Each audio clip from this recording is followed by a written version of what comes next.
To go on, my beautiful people? It's your boy Gio, back with another sports talk show with Giojackson. Hopefully, everyone, what I always say, hopefully everyone's week's going great. Everyone, whatever they got going on, they accomplish. Some people, it's a short week. There's a holiday on Wednesday. So hopefully everyone gets full rest. Everyone's motivated to attack the week. Happy Monday. And I want to also say happy Father's Day to everyone that celebrated. To all my fathers, my pops. I know we got a friend of the show, Nene, out there. Happy Father's Day. You, we got the Isidros, we got the Kichis, we got everyone that's a dad. So as for me right now, I'll wait. They might watch this later. I'll give them time. I'll give you guys time to come on in. We're getting settled in. But like I said, happy Father's Day. The big mics, the but I would like to say happy Father's Day to me. I have two wonderful sons. Obviously, one of the sons very well known in the show, the rat, Tony, very handful, he's one of my sons, him and of course my favorite Vic, my two sons, incredible people. They always come to me, to feel safe, um, for wisdom, and I'm able to, discipline them. They show me respect. They have you guys ever watched Planet of the Apes? When they do this, that's what they do to me because I'm their father. So shout out to Tony and Vic. I'm a proud father of you guys. Always watching out for you guys. So happy Father's Day to everyone. Hopefully you guys spent it well. But fuck Vic.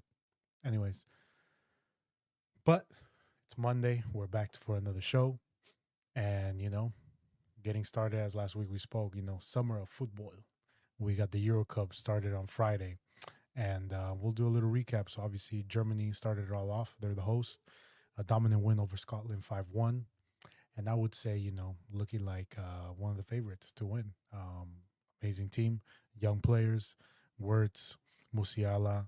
They got the Kimmiches, friend of the show Havertz, and they took care of business. That was one team. Obviously Spain as well.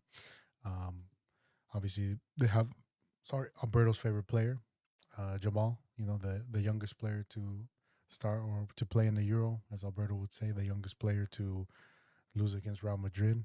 That's something else Alberto would say. But Spain as well, they took care of business. They look good. And what I've been noticing with the tournament, with the Euros, is it's pretty even. Obviously we had Germany, we had Spain, and then today, who was it? I think it was. Let me pull it up. They beat Ukraine 3-0 pretty dominantly. Ukraine let me down. My boy Mudrik let me down, as always. Used to it. Romania beating the Ukraine 3-0. So they handle business. But all the other games, they've been pretty even. 1-0s. Like, for example, obviously today, France, they tied 1-0. They took care of business, but, they weren't convincing, as was England, winning 1-0. Don't tell me that Belgium L. Yes, of course. Then I don't know if you were here, but I said happy Father's Day to you, to all the dads out there. Um, I hope you had an amazing time, amazing day. I mentioned different fathers that watch the show, the Kichis, the Big Mikes, the Isidros, um, El Sammy, friend of the show, Slovakia, yes. And then I had, like I said, I don't know if you tuning in, but I gave myself a happy Father's Day, as I am a proud father of Tony and Vic. I'm always the one, handling business for them.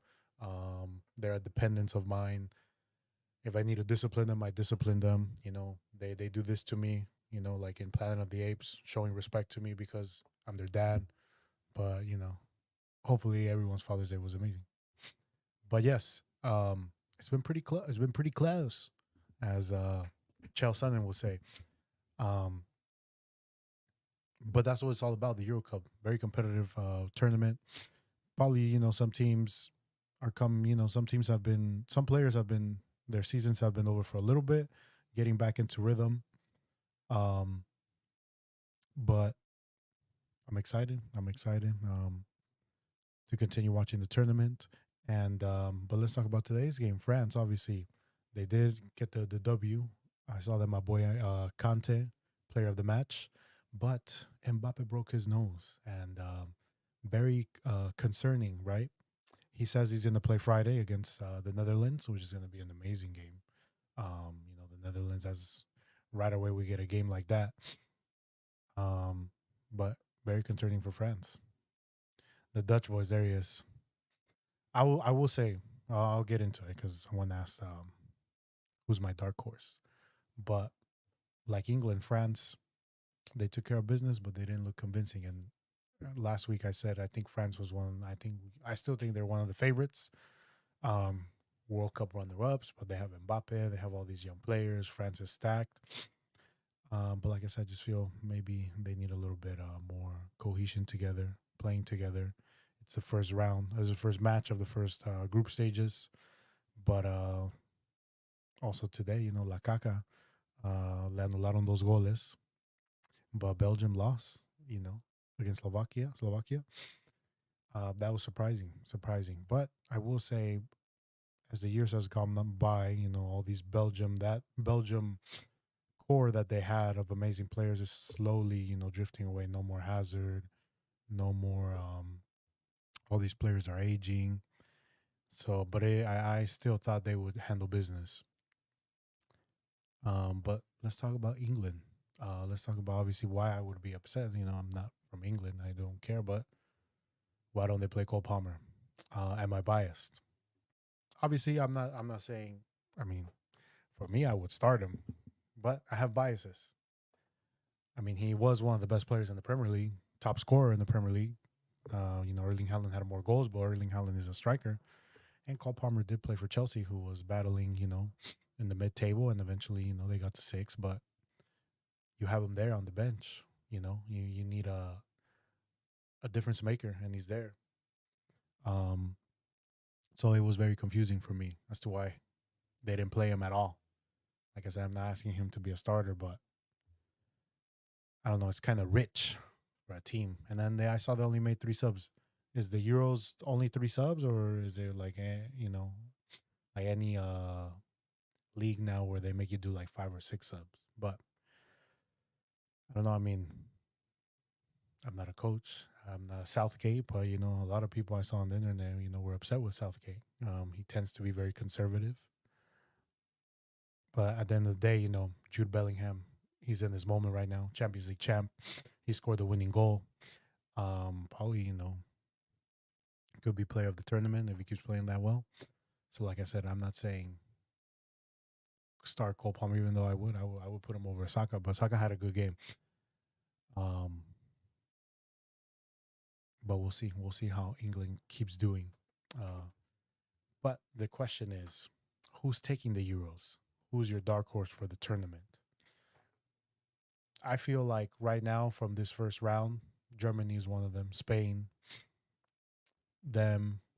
I still would give France because of the quality of players they have, dominant. But I don't know if they're a dark horse, but I would say like the Netherlands would be one. And for some reason, I have a feeling Portugal. Portugal, they've won this before when no one counted on them. They have, decent players. And, it's just a couple games, it's a month and a half and you can turn up. That would be one of mine.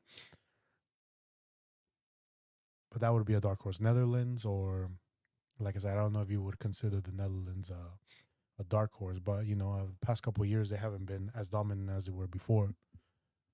So I would think them. I think they have a solid team. Yesterday, they came back to win 2-1. El Verhorst, Manchester United, great. So I would say them. I would say Portugal. We'll see how they do tomorrow. But if we're going super, super dark horse, interesting. Could we say like a Slovakia? They already beat, you could say, one of the best teams in that group, supposedly on paper, Belgium. All they got to do is they win one, tie another one, or get two ties out of it. They might be looking at finishing first place, winning a couple games, and, making it pretty far. Um, but I still think either a Germany, a Spain, or France would probably are going to take the Euros. What do you guys think? Who have you guys enjoyed watching? Have you guys been watching the games? And starting next week, it's gonna be fun. We're gonna get the Euros in the morning. We get the Copa America in the afternoon. So like I said, summer of football is coming up. But obviously, then I know France, Bani, Dutch boys, you got them. Still no era penal day. I don't know how many days it's been, but it's still no era penal. For Cruz Azul fans, they're still no era penal in that mode. Recently it's been a month, but very entertaining games. Like I said, pretty even. Now today, our friend of the show, um, someone that's been throughout the off season, part of the conversations with Brandon Ayuk. Obviously, Ayuk, we've been talking about this every week, disputes. He wants a contract. The Niners, they do Niners things and pay you at the end. But today he came out on TikTok. He was on a FaceTime call with Jaden Daniels, I believe. And he told Jalen Daniels, they don't want me back. And he said he's serious. What does that mean? He didn't say specifically the Niners don't want me back, but we can all assume, right, that that's what he meant, that, they don't want me back.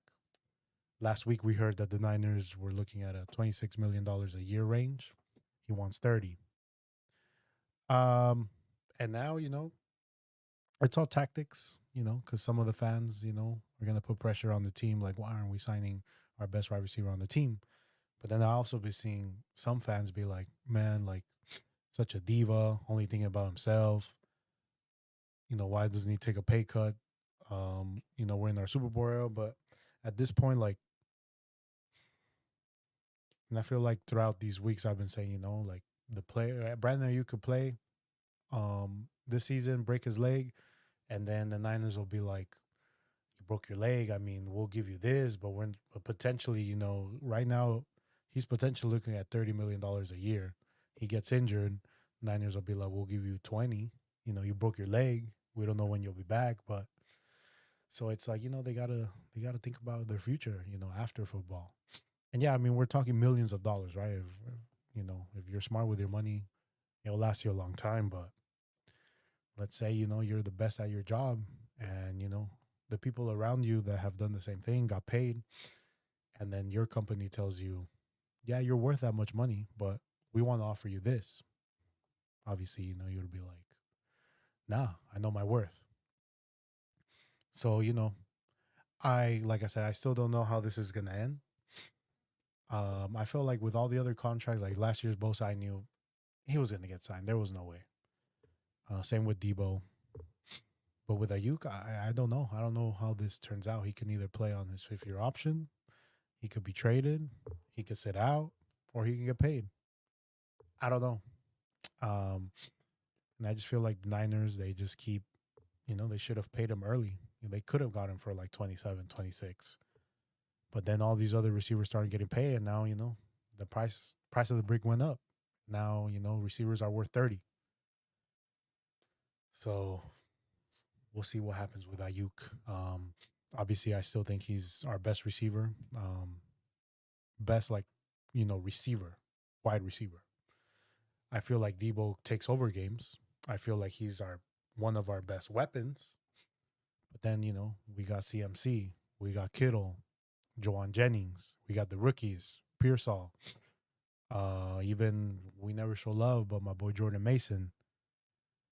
And next year, Purdy, he's gonna get paid. And how are the Niners gonna pay a quarterback, two receivers, a tight end, a running back, a left tackle? And then we're not even talking about the defense. How all those we paid a linebacker, we paid Bosa, we're paying Travarius Ward, even though next year he'll be up for a contract. Deommodore Lenore will most likely want a contract. Hofanga would most likely want a contract. Yeah, they got to make decisions. Dak 4 year, 300. You want to pay Dak that much, Cowboys fans?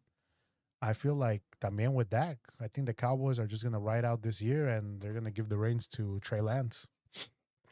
Because you think, I mean, you if you pay Dak, I mean, you got to pay CD as well, and CD's gonna want money, top wide receiver money too. And I feel like Niners fans don't hate me, but we could say that CD Lamb was one of the best receivers last year with Tyreek.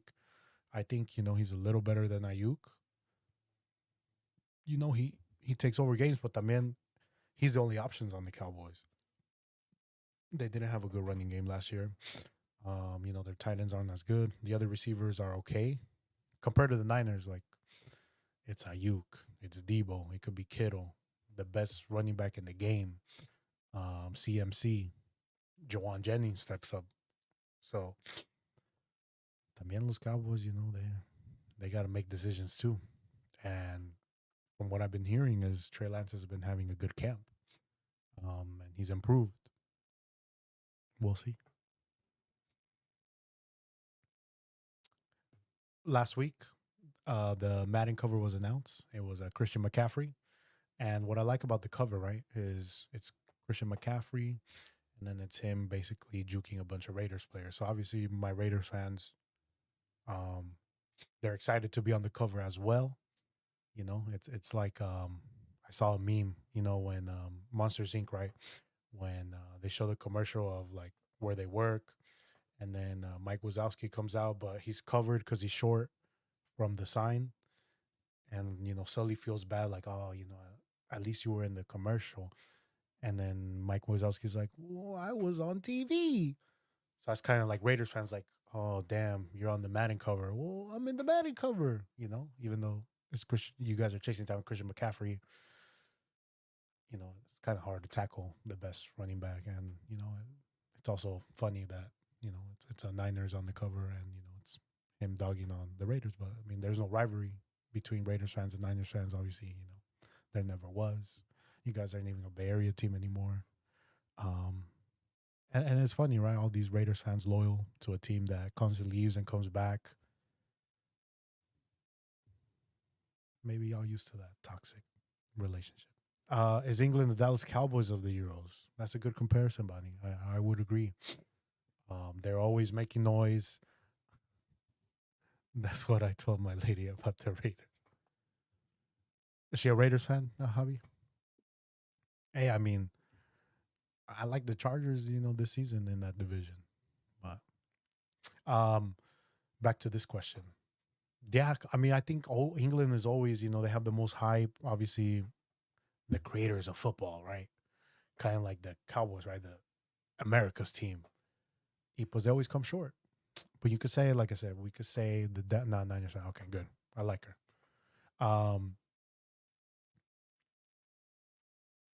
At least the Cowboys won 5 Super Bowls. England, the last time they won the World Cup was 1966. Black and white were the TVs. I don't think they've ever made. I don't think they've ever won the Euro. I might be lying. They might have won it in 1996. I think Germany won that one. But yeah, they're like the England of the Euros. But I feel like this, if they play my boy Cole Palmer, I feel like they might make some noise. They got one of the best players in the world, Bellingham.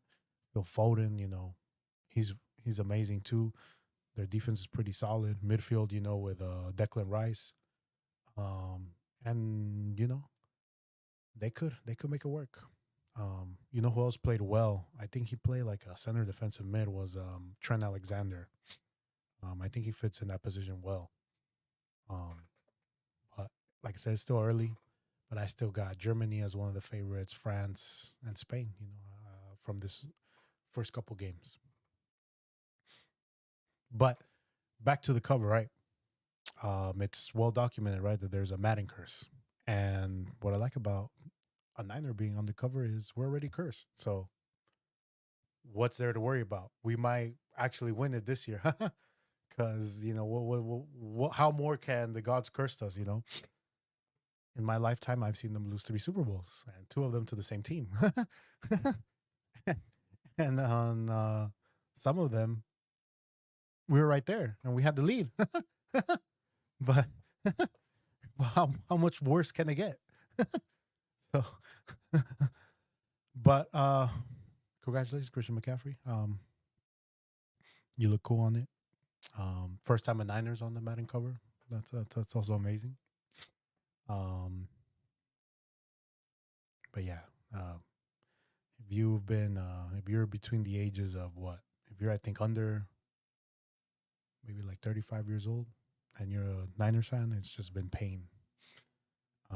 You hear about the stories of when they used to be great, but it's fine. It's my team. I'll love them to the death. If we love toxic women like that, I mean, at least they, I'd rather ride with a team, because if you ride for certain people, they tend to leave, right? Just kidding. Speaking of end of eras, Clay Thompson, end of an era, maybe. He recently deleted all of his Warriors posts, Warriors like pictures on his IG. I guess in this era, right? When you're an athlete, when you want to move on from a team, you do what most people do, right? When they end the relationship, is you start deleting photos, memories, unfollowing, blocking. So Clay Thompson, end of an era. Obviously Clay Thompson, he amazing player for the Warriors. The titles that he won, the Splash Bros. We can't take that away from him. He will forever be a legend. But the past couple years, after his injuries, he feels like he's still one of the top players, and it's like he's not that anymore. He tends to go cold sometimes. His defense, is still good, but is not as good as how it used to be. And he wants that type of money, I guess. And obviously, the Warriors, they have to make decisions, and they don't think that he's worth what he's asking. Could they pay him? I mean, they pay Draymond. They could, because I feel like a lot of the Warriors, like Steve Kerr, the owner, they go off the nostalgia of what they have done in the past. But if you continue doing that, then it leads to an era of, when you're bad again. You make wrong decisions, you pay, bad contracts, and then you got to start. You build your way back up. With the Warriors, at least, as they still have Steph Curry, one of the goats. As long as they have Steph Curry, they might, they still have a chance. But I think they need to start trying to reload and get players that are you know that will help this team out. Make it far, potentially another NBA title. It looks tough, but when they last won it, a lot of people thought that it was going to be tough, and they won it. But certain players got hot, certain players got in the zone, so it could happen. But we'll see where Klay Thompson ends up. Like I said, amazing career with the Warriors, but it's looking like an end of an era. Today is the NBA Finals, and today I'm just gonna say it. George, if you're here, I don't know if you're here. If you watch this later, congratulations, Celtics NBA champions. They win it in five. No, I'm not jinxing it, but they are winning in five. Um, Say what you want about George Ramos. His takes on this game have been accurate. He said the first game the Celtics were going to win by more than 15. They won by more than 15. He said Celtics in five. It's looking like Celtics in five. I haven't looked at the score. I can look at it real quick. Obviously, it's just starting. I believe it's still the second quarter. But I'm just going to flat out say it, give the Geo kiss of death and say, congratulations, Celtics. They won it in five. Yeah, I mean, they're up by 15 currently right now in the second. So congratulations, Celtics fans. Congratulations, Boston. Congratulations, George. Finally, one of your teams comes through. You had Arsenal. We know what Arsenal does, Haven't won a trophy in a long time, like I play for the Gunners. Um, Patriots, we know what they are now. Well, the A's, we know what they are. Bayern, we know what they are. So, George, congratulations. What number should Daniel pick at Chivas? Is he sticking with 37? I think he should just ride the 37. That's what we know him for. If not, 18. But I don't know. I think he should ride 37. What do you think, Bunny? What number would you choose? What numbers are available? Um, or maybe somewhere in the 20s. That would be cool too. But I think he should just own the 37. How Name a player in any sport that you remember that they're known for the number 37. I would write it. I would rock with it. I would make that my number. But it just depends on Chidi. What or Javi? What number did he usually wear? 23 is a good one. What number would he wear like when he was young? Like what was his number? It just depends, right, if it's available. But 23 is not bad. But I would say stick with the 37. And I'm waiting for it so I can hang it up right here. Even though I don't like Chivas, but we Chivas fans now. We were Galaxy fans now. Now we're Chivas fans. So now it's back to fuck LA and fuck the Galaxy too. My opinion. My opinion. No one else's opinion. Put that out there. But congratulations, Celtics, NBA champions. Congratulations, George. Winning on and off the court Saturday. I know you won. You got your own championship on Saturday. We'll leave it at that. But this weekend, unfortunately, we didn't get the Whitaker Chimaev, but Alice Karov steps up to fight Robert Whitaker in Abu Dhabi. But I believe this card is a good one. Obviously, we got Robert Whitaker, but we also have Sergey Pavlovich, Alexander Volkov, two experienced heavyweights, two heavyweights that got knockout power, big guys, Russian dudes. That one's going to be good. Um, don't matter as long as he gets playing time. That's all that matters as well. Yes, I agree with that. Um, I think he will. I think he will. They signed him for a reason. Um, and obviously, we wish him all the best. Can't wait, to see him play, to see him dominate the midfield, boss the midfield. That link up with Chicha about to be extraordinary. So, but then we got Sergey Pavlovich, Volkov. That one should be a banger. I predict a knockout, and I think Pavlovich wins that one. In the main event, I think Whitaker wins. And then we got my boy, um, Vic, aka Kelvin Gastelum versus D-Rod. I'm gonna go D-Rod on this one. Um, yeah, I'm gonna go D-Rod. And then we got a fan favorite, one of my favorites, Johnny Walker versus Volkov Ozdemir. Johnny Walker is always hit or miss. He can either have an amazing fight or he gets knocked out. But I'm gonna go Johnny Walker on this one as well. But that's the main event. Should be a good one. This card should be good. Better than I saw this past week's fight night. It was pretty boring. There've been a lot of complaints about the new gloves. Not a lot of knockouts. I guess these new gloves, we'll see when Pereira, which we'll jump into. Obviously, big news in UFC this past couple of weeks. Conor McGregor has to pull out due to injury against Chandler for UFC 303. That card was looking kind of dull. If I was being honest, it was just what Conor McGregor, and there was Jamal Hill against Carlos Uberg, who was stepping up in replacement of Khalil Roundtree because obviously he got cut out with PEDs. But now, honestly, I feel like it's a pretty obviously. Obviously, let's talk about it. Alex Pereira, right now, he's one of the top fighters and top people tuned in to watch his fights. And he's going to fight Yiri, which, when he won the belt, he did knock him out. Some say controversial, early stoppage. So we'll see. And man, I mean, he's one of my favorites. Pereira, Poatan, Chama. Obviously, I'm going to go with Chama. Let's say he wins. Let's say he wins this one. Not only is he active, he's beaten 5 world champions. So he beat Adesanya. He beat Sean Strickland. He was a champ. He beat Jamal Hill, who was also a champ. He beat Giri, who was also a champ. And he beat Blakovic, who was also a champ. So in his short amount of time, he's fought 5 either champs or former champs, two belts in 2 different divisions. He's already defending the light heavyweight. Well, he defended it against Jamal Hill, right? Just Jamal Hill. And he's going to defend it again against Yidi in a short amount of time. Um, so obviously after this, when he wins, hopefully he takes a break. But he says he wants to come back in November, December. What else can this man do? I mean, imagine if he goes to heavyweight and wins the heavyweight belt, 3 belts. So that's what I'm saying, is Alex Pereira the GOAT? If he's able to continue this run in this short amount of time, I think, you can consider him one of the GOATs. 2 belts, all the former champions he's beat. I think even if he fights at heavyweight, that's still an accomplishment. 3 divisions, that would be crazy.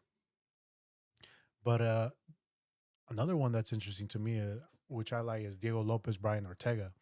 Big step up for Diego Lopez. If Diego Lopez ends up winning against Brian Ortega, that'll be big for him. He might be trying to contend for, maybe trying to be a number one contender.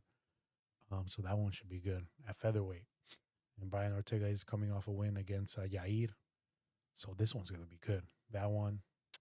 Um, D'Anthony Smith, Carlos Ulberg, eh, just a filler fight. I think could be potential, but eh.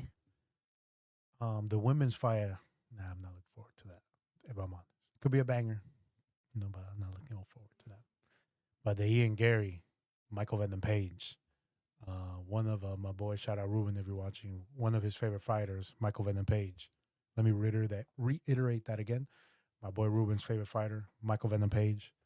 He's going up against Ian Gary. Ian Gary's undefeated. He talks a lot of smack. People talk a lot of smack to him. Going up against Michael Venom Page, who in his debut against Kevin Holland, outclassed him. This one should be interesting. This one should be fun. Very different styles. We'll see how that one turns out. But now, like I'm saying, now I feel like this card is decent and it looks interesting to me. And obviously, Uncle Dana, we always pay for our fights full price. We don't do any funny business here. We promote the UFC, so don't worry. We will pay for this fight. So I'm looking forward to it in 2 weeks. That one should be good.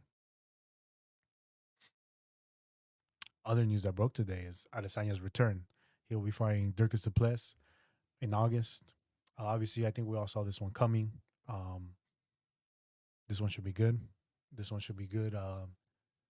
Obviously, there's a lot of bad blood here. You could say this is the battle of Africa. Both African fighters. One's a Black Panther. The other one is Israel Adesanya. So I think I'll give my predictions as it gets closer, but I think Izzy will do it. I think he gets his belt again, but I don't think it will be easy. I think Dirkus is pretty good. He's proven it. I mean, I would say, like, when he fought Strickland, it was kind of up in the air, but when he fought Whitaker, he handled it. But we'll see how he handles Izzy, because Izzy, he's a puzzle. But the UFC always coming through. We had some boxing this week too. We had a Benavides. I think he fought at a higher weight class. He was able to win this fight. I heard, it wasn't as convincing, but he did win. And then Gervonta got a knockout, amazing knockout. Gervonta's a beast. But that was all in boxing, I think, this past week. And I wonder what was next for Gervonta. Who else can he fight? Because I think, he's at a lower weight class than everyone else, right? Like the Devin Haney's, the Ryan Garcias, the Teofimo, Lomachenko. So I don't think he would move up, but he's just dominating in that division. And, he's solid. Now, we're coming almost to the end. We didn't have a lot of questions this week, but I feel like, sometimes a little bit of something is good. But we got the infamous, the famous, the Bani questions. One meal for the rest of my life. This one's easy for me. Hamburgers, cheeseburgers, bacon, burgers. Burgers for me. If I had to choose, that's my go-to. Either that or chilaquiles. I would be happy, man. No need for anything else. And like we could do a breakfast burger, then in la tarde maybe a chicken burger, and then at night bacon. Ta-da-da. I won't live for a long time. I would say that. But if we don't got to worry about health, burger, definitely, no questions asked. Burger is probably Mount Rushmore of food. Debate with me. Mookie Betts to miss 6 to 8 weeks for all them Dodgers fans. Shout out to all them Dodgers fans. I have no sympathy for you guys. Fuck you guys. I hate I hate LA teams. Now I can say that freely, But burgers for sure. What about you guys? Are you guys more of seafood? Definitely not soups. Like, why would you want to eat just soups for the rest of your life? For example, don't get me started on pho. Pho is basically just agua hervida, and that's it. Like, what's the fun in that? I know they coming from they will be coming from me with that statement, but it's like soup is what's the fun in soup? Like people they be obsessing about pho. about ramen, about menudo, pozole. Brother. What's that, brother? Burgers, definitely. Mount Rushmore. But that would be one. That if we go like sweets, Oreos, definitely. But like I said, if I don't gotta worry about my health, Oreos. But if I had to worry about my health, then I'll be here for a fun time now, a long time. So um so last week I made some statements. I said, I'll repeat, I said, oh, I watched the first two episodes of The Acolyte, and I could see why people won't like it, but I'm giving it a chance. I'm enjoying it.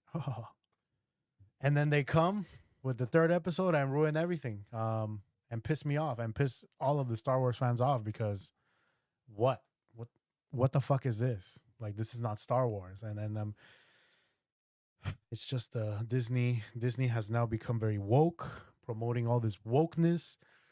And look, I'm all about, if you want to include certain demographics, I'm all for it. Include it. Just make the story, make the writing right, make it make sense. Like, if obviously Anakin Skywalker, he's the quintessential character in this Star Wars, in the Skywalker Star Wars universe. He is the prophecy, right? He is written that he's the chosen one, and he's the chosen one because he was made by the Force.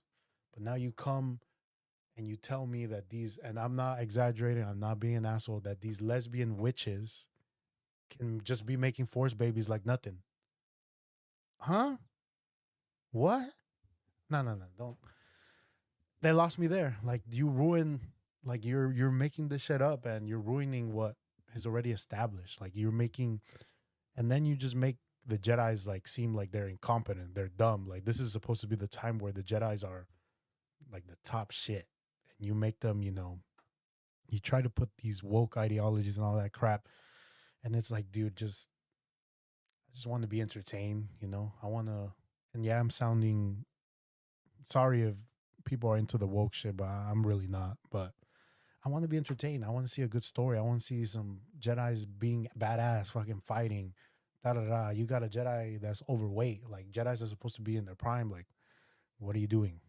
But I don't know. Un ceviche. But yeah, like, what have they done with Star Wars? And it's not this. It's been the newer movies. I would say the Mandalorian was amazing, but the third season we didn't have a lot of Mandalorian in there. They promoted Ahsoka, and I liked Ahsoka. I will say that I like the Ahsoka show, but it's a character that was built up, from the Clone Wars, so I get it. Andor to me was probably one of the best that they came out because it was more grounded, more serious, more like, it had me. I liked it. More of that. I need more of that. Geo top five foods: burgers, chilaquiles, mm, pasta, lasagna. What else? Guatemalan tamales. They're good. I'm missing a big one.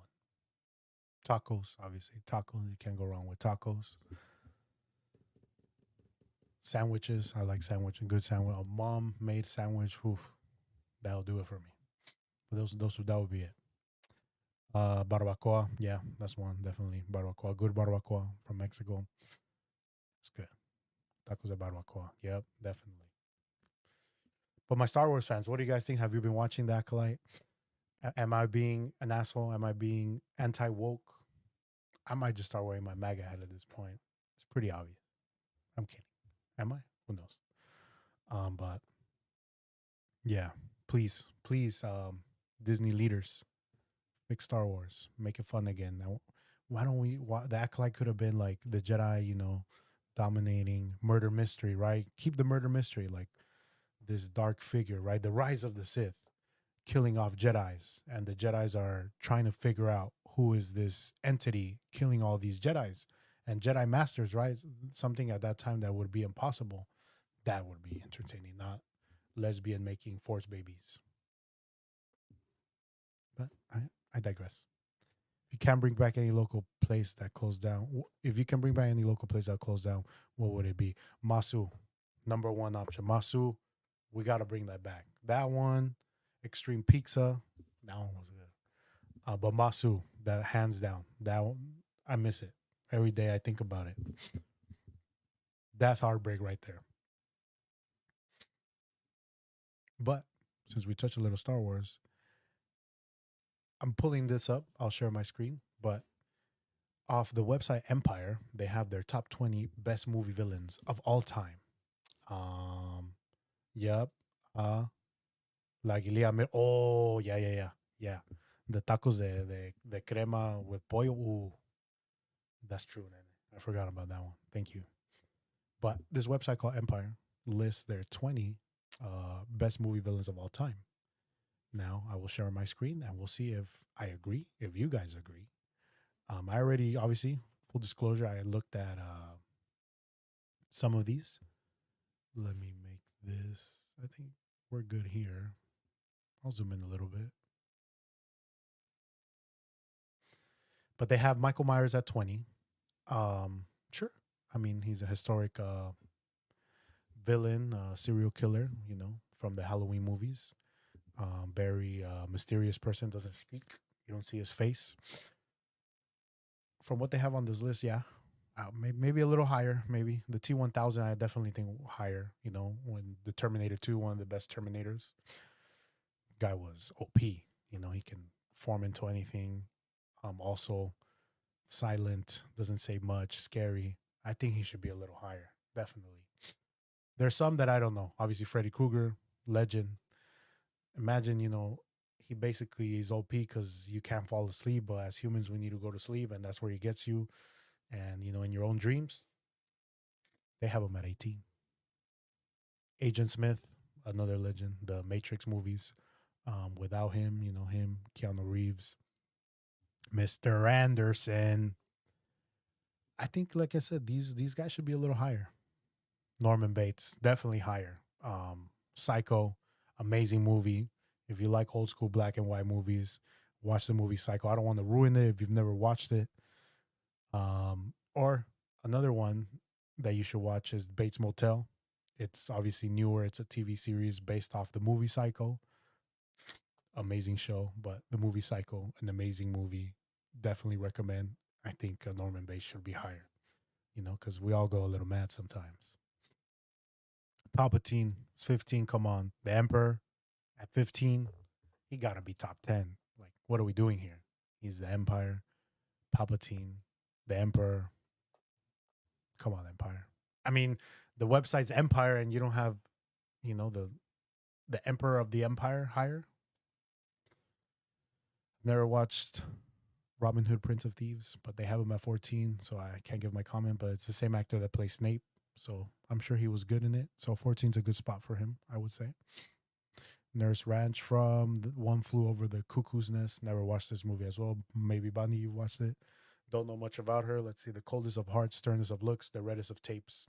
Nurse Mildred Ratch is more than merely the head of administration at a psychiatric hospital. And Louise Fletcher's Oscar winner. So she won the Oscar for it. So, okay. Again, not much of a Lord of the Rings person. So, Lord of the Rings fans, is 12 a good spot for Sauron? Sauron? I don't know. Same with Gollum. I think he's at a good spot right there. I know, like I said, I've never watched Lord of the Rings, but I know who Gollum is, my precious. So I'm sure this is a good spot for him. Now we're coming into the top 10. The alien, scary. The fact that, like they put a fucking alien in your body and it bursts out, that's scary as fuck. In space, too, where like there's kind of no escape. I think, but I would say maybe like Michael Myers, Jason. I think they should have been right here, and maybe the alien put a little bit back. Those I think are more, I would say, historic. The Predator, definitely. But good spot. Voldemort 9, that perfect spot for him. Voldemort, what he is to the Harry Potter series, the heir of Slytherin, Parseltongue. Him and that's the perfect antagonist, right? You got Harry Potter, you got Voldemort. I agree. Magneto, they don't. They don't have him. They don't have him, Bunny. We'll get there. This guy too, he got to be higher up. Antoine Chigurh from No Country for Old Men, amazing performance from Javier Bardem, amazing movie. Literally a socio psychopath, no emotion, no like feeling for life. That's an amazing villain. I think he should be a little higher, but y'all should watch that movie. It's a good movie. Kylo Ren, I do not agree with him being seven, even though I did enjoy him from the newer Star Wars movies, and I think he was probably the bright spot of those movies. To be seven over Palpatine, I don't think so. Even to be top 20, there's so many more options at villains that could be chosen, like a Magneto, Green Goblin. They missed out. He's not on this list. So I think that's a little too rich for Kylo Ren. This guy, too, Inglorious Bastards, his character, amazing. I like this actor, too. He's an amazing actor. He's in Django, he's in a couple movies. But the portrayal of this villain in this movie, I agree. He was great. And like I said, very versatile actor. I like him. Hannibal Lecter, one of the, when you think of villains, you think of him, so I think five, good spot. Hans Gruber, the same guy that plays Snape, Die Hard. Um, Full disclosure, I've never watched Die Hard, but I've heard, that he is a pretty good villain in that movie. So I don't know. Is he too high? I don't know. They got Loki at three, another one I would disagree, even though Loki's great and stuff. But at the end of the movies, he's not really the villain. He's really only the villain in probably the first Avengers. After that, he kind of plays both ways. Pause. No Diddy. But three, a little rich. Now this one, these two up next, very near and dear to my heart. I would put the Joker as number one, obviously. Um, when I watched The Dark Knight, always been a big Batman movie, but when I watched The Dark Knight, man, I became such a fan of his portrayal of the Joker. What that movie did to me. Pause. Like it was amazing. I couldn't stop watching Mitchell Kesey Kickboxer. Oh, El Way que that throws the sand right to John Claude Van Damme. He should be here. I would agree. Or Mr. T. No, the Russian from Rocky, El Drago. He had to be top 20. But or even Apollo Creed, but he becomes a friend. But the Joker, I think he got to be number one, man. I mean, Heath Ledger's performance, he stole that movie. You forget that this movie, the main character is Batman, because all you want to see is a Joker. The way I don't know, but Darth Vader, obviously, you could say historically, when you think of a villain, there's no one better than Darth Vader.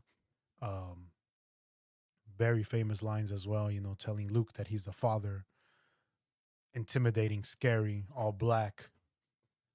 Um, what can you say about Darth Vader? And the more you get into Darth Vader, right? Obviously, in the old movies, there's not a lot of screen time in him, but how ruthless he is in the comic books, him hunting down Jedi's, how everyone feared him.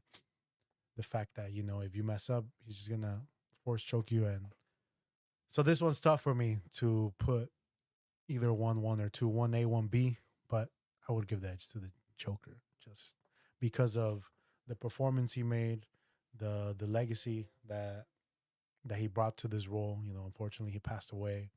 That amplifies, his portrayal. But yeah, one and two, I agree. Darth Vader, the Joker, definitely. But what do you guys think? What do you guys think? Did we miss a villain? What other villains did they not have on the list?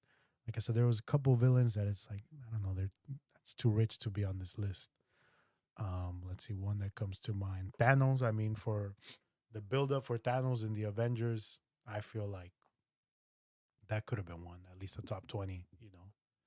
I mean, because come on, I mean, the Avengers movie, him snapping, and for half a movie, we're like, damn, they really killed Spider Man, Black Panther, all these characters. Like, what the hell? That's a good one. Thanos, La Thanos. Shout out Vic. What else? What other villains are we missing? I'm trying to think of famous movies.